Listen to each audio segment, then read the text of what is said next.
Stock market की दुनिया में ट्रेडिंग और इन्वेस्टिंग दोनों ही ऐसी हाई इनकम स्ट्रेटेजी हैं जो कि आपके वेल्थ को तेजी से और बहुत ज्यादा ग्रो कर सकती हैं। लेकिन बहुत से लोग जब as a beginner stock market में एंटर करते हैं तो वह इस बात को लेकर कंफ्यूज जरूर होते हैं कि उनके लिए ट्रेडिंग सही है या फिर इन्वेस्टिंग, किससे हम ज्यादा पैसे कमा सकते हैं। और कई लोग तो इन्वेस्टिंग और ट्रेडिंग को एक ही चीज समझ लेते हैं। तो अगर आपको भी ये सेम कंफ्यूजन है तो इस वीडियो को बिना स्किप किए पूरा अंत तक जरूर देखें ताकि आपको ये अच्छे से समझ आ सके कि इन दोनों में आखिर कौन बेहतर है। डिफरेंसेस को समझने से पहले हमें दोनों के बेसिक्स को अच्छे से समझना होगा। तो आइए सबसे पहले हम ये समझते हैं कि इन्वेस्टिंग होता क्या है।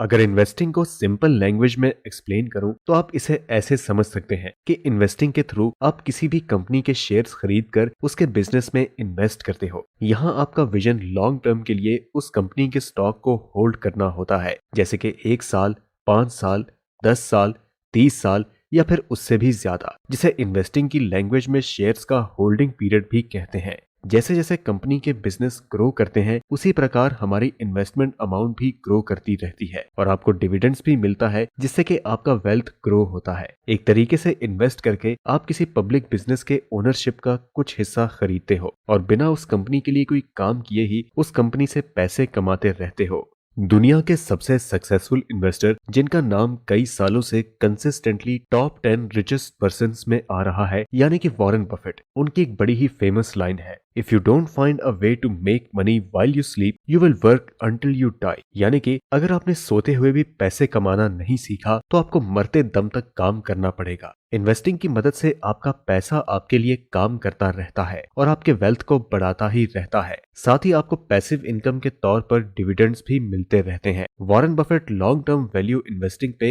इतना ज्यादा यकीन रखते हैं कि आप इस बात का अंदाजा इस तरह से लगा सकते हो कि उनकी एज अभी 91 साल है और उन्होंने कोका कोला के स्टॉक्स 1988 में खरीदे थे, जिसे उन्होंने अभी तक होल्ड करके रखा है। वॉरेन बफेट बहुत ही सोच समझकर काफी रिसर्च करने के बाद ही किसी कंपनी के शेयर्स को खरीदते हैं और उसे लॉन्ग टर्म के लिए होल्ड कर लेते हैं। अब लॉन्ग टर्म इन्वेस्टिंग के मैजिक का दूसरा एग्जाम्पल सुनिए। महाराष्ट्र के एक छोटे से गांव अमलनर के मोहम्मद अनवर ने 1980 में विप्रो कंपनी में 10,000 रुपए इन्वेस्ट किए थे, जिससे कि उन्हें विप्रो कंपनी के 100 शेयर्स मिले थे। फिर कंपनी के स्टॉक स्प्लिट हुए और बोनस शेयर की वजह से 2019 के हिसाब से अनवर जी के पास विप्रो के 2,56,00,000 शेयर्स हो गए। और आज अगर विप्रो कंपनी के एक शेयर प्राइस की बात करें तो वह 600 रुपए के आसपास चल रही है। तो अगर उनकी इन्वेस्टमेंट वैल्यू कैलकुलेट की जाए तो ये इस प्रकार है, 600 मल्टीप्लाइड बाई 2,56,00,000, यानी कि लगभग 1500 करोड़ से भी ज्यादा। और विप्रो कंपनी ने 5 रुपीज पर शेयर का डिविडेंड भी अनाउंस किया है, जिसका एक्स डेट 5 अप्रैल 2022 को था। तो अनवर जी के पास विप्रो के 2,56,00,000 शेयर्स हैं और उन्हें डिविडेंड मिलेगा 5 मल्टीप्लाइड बाई 2,56,00,000, यानी कि 12,80,00,000 का डिविडेंड केवल 10,000 रुपए इन्वेस्ट करके। इसे ही कहते हैं कंपाउंडिंग की पावर और लॉन्ग टर्म इन्वेस्टमेंट की असली ताकत। अब बात करते हैं टाइप्स ऑफ इन्वेस्टिंग के बारे में। तो दोस्तों, इन्वेस्टिंग के मुख्य रूप से 2 प्रकार होते हैं। वैल्यू इन्वेस्टिंग, जिसकी बेसिक स्ट्रेटजी यही होती है कि किसी फंडामेंटली स्ट्रॉन्ग कंपनी के शेयर्स को तब खरीदना जब वो अपने इंट्रिंसिक वैल्यू, जो कि कंपनी की एक्चुअल वैल्यू होती है, उसके नीचे ट्रेड कर रही हो। एग्जाम्पल के लिए अभी यूक्रेन रशिया कॉन्फ्लिक्ट की वजह से ग्लोबली मार्केट करेक्शन हो रहा है, जहां अभी आपको काफी सारे इंडियन फंडामेंटली स्ट्रॉन्ग कंपनी के शेयर्स डिस्काउंटेड प्राइस में मिल जाएंगे। दूसरा है ग्रोथ इन्वेस्टिंग। इसका सीधा मतलब होता है कि कंपनी के फ्यूचर में उसके ग्रोइंग पोटेंशियल के हिसाब से इन्वेस्ट करना, कि कंपनी फ्यूचर में कितना ग्रो कर सकती है और इन्वेस्टर के कैपिटल को कितना बढ़ा सकती है, जिसके लिए हमें इन्वेस्ट करने से पहले उस कंपनी के कॉम्पिटिटिव एडवांटेज को भी समझकर इन्वेस्ट करना होता है। ग्रोथ इन्वेस्टिंग में इन्वेस्टर्स जनरली नए और छोटी कंपनीज में अपने पैसों को इन्वेस्ट करते हैं, जो फ्यूचर में उन्हें मल्टी बैगर रिटर्न्स दे सकें। एग्जाम्पल के लिए राकेश झुनझुनवाला ने टाइटन के शेयर्स तब खरीदे थे जब उसकी शेयर प्राइस 4 से 7 रुपए के आसपास थी और आज इनकी टाइटन में इन्वेस्टमेंट वैल्यू लगभग 12,000 करोड़ है। और ये इन्वेस्टमेंट राकेश झुनझुनवाला ने टाइटन के ग्रोथ पोटेंशियल को देखकर ही की थी, जो कि ग्रोथ इन्वेस्टिंग का सबसे बेस्ट एग्जाम्पल है।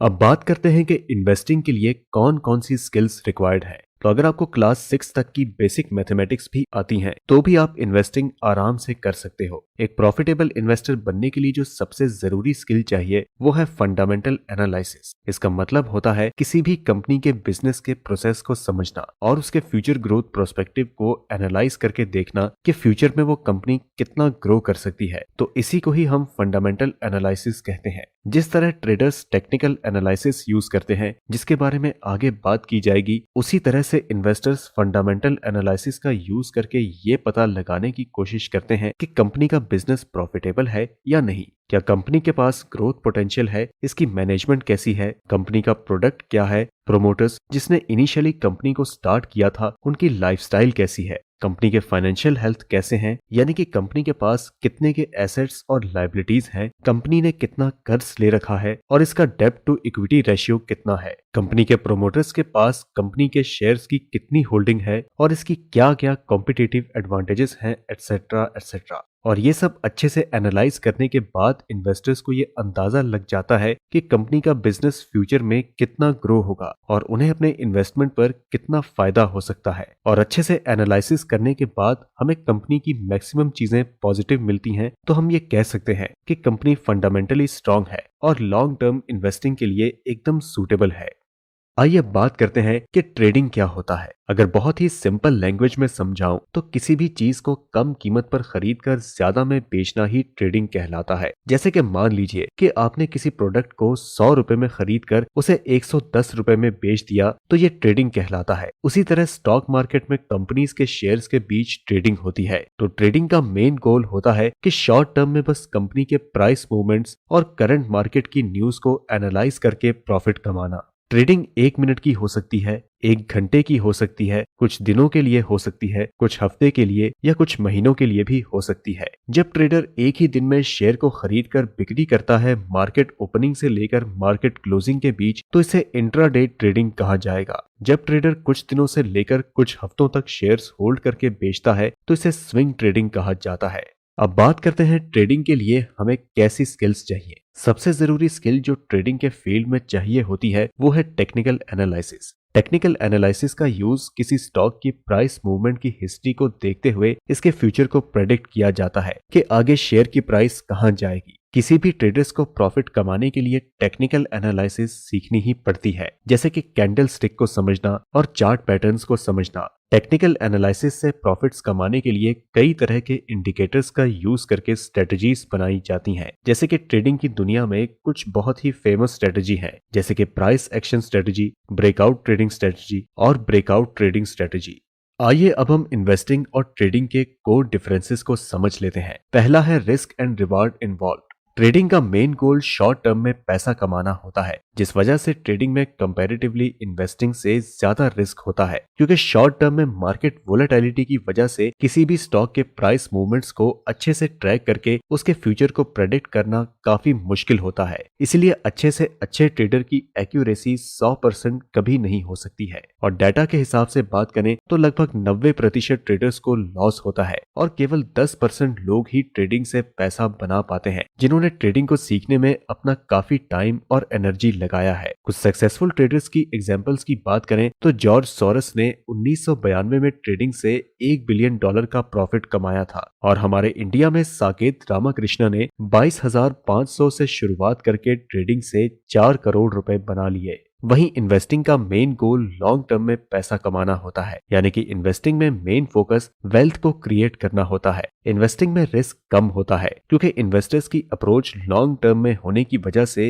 इन्हें शॉर्ट टर्म मार्केट की वोलेटिलिटी यानी मार्केट के उतार चढ़ाव से कोई फर्क नहीं पड़ता। लेकिन अगर आप सीख कर और अच्छे से खुद की एनालिसिस करके इन्वेस्टिंग नहीं करते हो तो आपको लॉस भी हो सकता है। एग्जाम्पल के लिए, अगर आपने सुजलॉन एनर्जी लिमिटेड में 2007 में 1 लाख रुपए इन्वेस्ट किए तो आज इसकी वैल्यू मात्र 2,250 रुपए ही रह जाती। और वहीं अगर आपने 2001 में एमआरएफ के शेयर्स में 1 लाख रुपए इन्वेस्ट किए होते तो आज इसकी वैल्यू लगभग 11 करोड़ रुपए होती।